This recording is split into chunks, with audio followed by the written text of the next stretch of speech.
What is happening, everyone? Welcome back to G-Ball Vision. Today we are talking about crossbar locking knives and whether or not the crossbar lock is taking over as the primary locking mechanism when it comes to any new knife design. Before we dive in to the Schrade Radok here, make sure you are subscribed to the channel. Double check down below. A lot of people watch, but a lot of people are not subscribed. And make sure if you aren't staying for the whole video, you got to head out. Hit that thumbs up before you do. I greatly appreciate it. So let's kick it off with this USA-made Schrade Radok. And I pulled this one out first because this is the most surprising crossbar locking knife that I've gotten in quite a while. And I've gotten in more crossbar locking knives in the last couple of weeks, month or two, than any other locking mechanism, I think, or it's very, very close. And usually it's just a couple here and there. It's been a ton of crossbar locks. This guy has been ultra impressive. It's a full-size knife, even a large-size folding knife. Sheep's foot blade, beautiful satin finish, coming in S35 VN. We have dual thumb studs for deployment. A nice little ramp here with some very, very nice jimping. Crossbar lock has nice strong springs, nice protrusion there, easy to get to. The jimping is very well done, very grabby, but it's not to the point where it's uncomfortable or anything like that. It's just a nice stepped design. We have some very nice carbon fiber here. The only knock on this knife is going to be that pocket clip, but I think with a simple redesign, basically just do a top and bottom screw like a stack. That's what we normally see is a stack, top and bottom screw, and then just run it straight down opposed to kind of this layout they have here. And then you could mount this filler tab here and have it tooled for left-hand carry. Being as this is an ambidextrous knife with dual thumb studs, the crossbar lock, it only makes sense for this to be left-hand friendly as well. And I think that would open this up to an even larger market. Let's go ahead and get to the next one. Another surprising one, in a sense, was this Kaiser Task. I got this on just kind of hopes, that it was going to be good. And man, was I right. This thing is very, very well done. Great blade shape for an EDC and user knife. This kind of straight sheep's foot blade. You have a little bit of a slant going to that tip here. Nice satin finished 154 cm steel. Dual thumb studs for deployment. That cutout is not really accessible. It is for the reverse flick, but with this knife and the way it's designed, you can use it, but typically the thumb stud is exactly where I want to go, and it just works so well. They're right there off the edge of the scale, and you just get a ton behind it, and the springs are so strong in there, so well done that it really feels like you're flicking, a knife that has a detent. So Kaiser is just doing a fantastic job with these crossbar locks. Beautiful micarta. We have open construction, 2 standoffs, internal milling for weight relief. And then because this is a crossbar lock, they did tool this for left-hand carry. And this is a stack, here, top and bottom screw. And I think Schrade would do very well to make that adjustment. And even if they surface mount it like they do already have, you'd have 2 tiny little holes there. I will take that on the aesthetic so that way my brothers who are left-handed can also carry that knife lefty. Kaiser Task, guys, fantastic crossbar knife. Today's your lucky day because you're getting a 2-for-1 here. We have 2 Asher knives, 2 Spiros. One is going to be the Spiro Warney or sheep's foot, however you want to label that. It is pretty much a Warney. Is that straight completely? I don't know if that's straight. It does have a touch of belly, doesn't it? I think that's more of a sheep's foot, but I could see calling it a Warncliffe. It's close. Who cares? Dual thumb studs, dual fullers on both. Semi-contoured G10 handles. They are both very, very well finished, guys. Very nice G10. This guy, I love it. I wish they both had it, but this has a full-length backspacer, which you guys, if you know me, I love my backspacers, especially when they're full-length like that. It just adds a world of difference to the ergonomics. This one does have a little quarter backspacer here, and then you have dual wire clips, and they're going to be reversible as well. So that is extremely nice.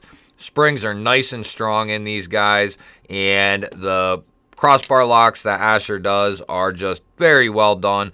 This one's slightly different. It has this little ball on the end, and I've been trying to debate which one do I like better. This one just has that step design and then an indent, where this guy has the ball protrusion. And I don't know. I don't know which one's better. They're both good. So, it doesn't really matter.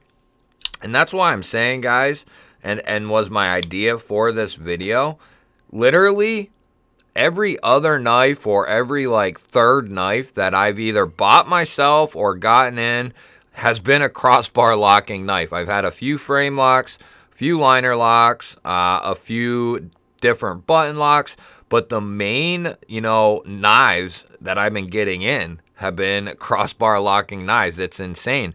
But the thing is, these knives are getting so much better than they were, even a year ago. They are really starting to dial these crossbar locking knives in. The springs are getting stronger. Tolerances are getting better. They're staying locked up. Easy to get a hold of. Just feels good to deploy these knives because it feels like you're opening up a normal knife. But it is a knife that has a spring. It's actuated by a spring, so it doesn't technically have a detent. You're relying on that spring and hoping that it's going to be nice and strong. And then tolerances also play a role in these as far as, having a good solid lockup and the enjoyment of the disengagement and that blade having the ability to fall like it should. But two very well done examples of crossbar knives right here coming from Asher, and some of the best pricing in the game. And I believe he still has some of these guys left. The drop point with that beautiful stonewash, S35 on this one, M390 on the sheep's foot. And this was like 110, and I think these were like 90 or 100, something like that. I'll link all this stuff down below, or all the stuff that I can. And if these are still in stock, I will have them linked down below. Asher Knives is a game changer. And here, yet again, here's another one. This is the Ganzo F. What is it? The 753. And this is a more miniature version. There is a full size of this knife as well. And I, at once a point in time, had that knife, but I gifted it to somebody. Very, very well done crossbar lock. Yet again, and this has very tight tolerances, very strong springs. This is something that's going to need to break in, but when it does, it just gets very, very smooth. It has dependable lockup. I think this guy's coming in 440C. Yep, 440C, which is a fine steel at 20 bucks. Satin finish, drop point blade, swedge to the tip, dual thumb studs. Crossbar lock is done just fine. You have a stepped pattern with a little ball on the end. Maybe just one more layer of protrusion there would make this even better. Not that these are hard to get to, but I want mine just one more layer, and that would really be, sealing the deal for that crossbar lock. I can't complain about the springs. I can't complain about the lockup. Tolerances all seem very, very good. G10 handle. We also have a lower mounted Benchmade style of clip with the 3 screws. Easy in and out of the pocket though. And they did tool it for lefty. Open construction, and we have lots of weight relief. This is something that I just recently got into the channel within the last couple of weeks. And, you know, even something like this, $20 to $30, is outstanding. They're just knocking these out of the park. It's not any one company in particular per se. It's kind of a, you know, widespread thing across 95% of the companies. They're just, you know, over 2023, I think they refined these so much that they just really started to get these dialed in. And Ganzo is kind of a mainstay in that $20 to $30 price point. And here's another one, guys, a brand new model. I'm hoping I have the unboxing out before you see this knife. But this is the Vose Dachshund, guys, and oh my goodness, this could be the first knife I've shown you guys here. This is expected, though, from Vose. I mean, them doing a great job. So Schrade still kind of holds that most surprising one, but this really sits in the most well done. Vose just killed it with this one, guys. The Dachshund, the last I knew, they only had this version available, the completely flat version. I think it was Bead Blast and Stonewash, I think. It might have been satin. I can't remember on that part. Those were gone, the last I knew. And if this one's still available, I'll link it down below. M390 on the steel. Nice Wharncliffe blade here again. Very reminiscent of the Task now that I have them kind of back to back here. Very reminiscent, isn't it?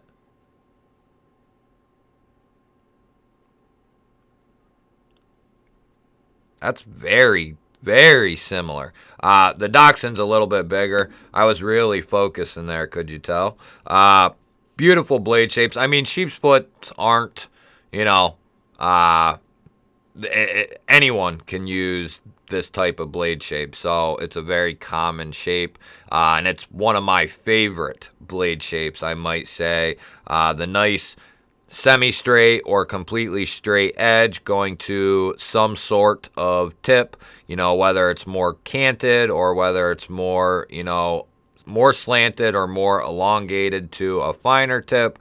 I like both a lot of utility in these.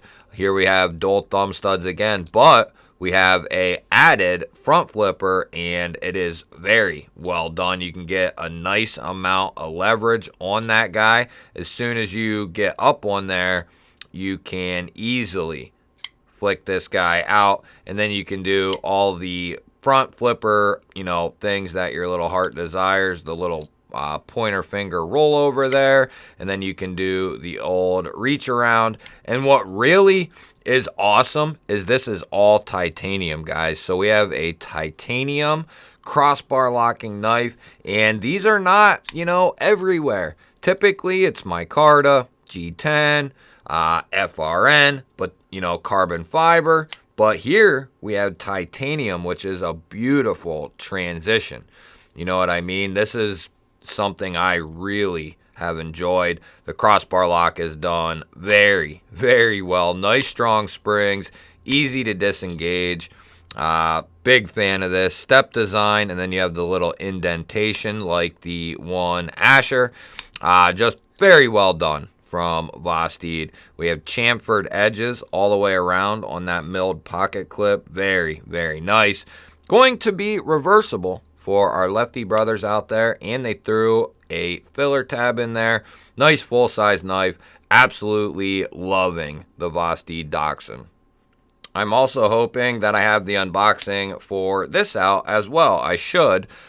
This is the Real Steel Sacra, and this is a special edition that Real Steel did. They did two different versions. I believe the one has a lime green insert. I have been telling people about them, and I have a code for them if they're still in stock.